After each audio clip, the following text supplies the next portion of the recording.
News IT sector ఇప్పుడు విజయవాడ వైపు చూస్తుందన్నారు మంత్రి లోకేష్. ఒక సాఫ్ట్వేర్ సంస్థ విస్తరణ కార్యాలయాన్ని ప్రారంభించిన ఆయన 2 ఏళ్లలో ఐటీలో 1,00,000 ఉద్యోగాలు తీసుకొచ్చేలా టార్గెట్ పెట్టుకున్నట్లు తెలిపారు. హెచ్సిఎల్ కంపెనీ అమరావతిలో 5,000 మందికి ఉద్యోగాలు కల్పిస్తుందన్నారు మంత్రి లోకేష్.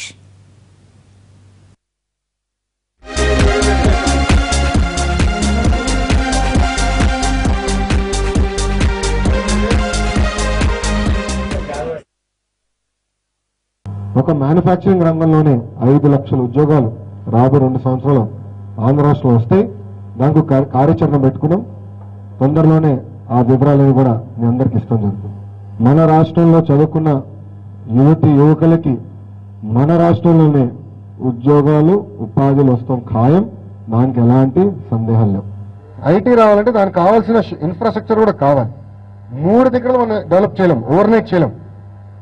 అందుకే మన ఆలోచన ఏంటంటే మన వైజాగ్ ఐటీ హబ్గా ఏర్పాటు చేద్దాం. రాయలసీమ మొత్తం మ్యానుఫ్యాక్చరింగ్ హబ్గా ఏర్పాటు చేద్దాం. అమరావతిగా వచ్చేగల గవర్నెన్స్ ఉంటుంది, గవర్నెన్స్ క్యాపిటల్. ఇది మన రాజధాని. Specialized IT, specialized manufacturing, specialized IT అంతా అమరావతికి వస్తుంది.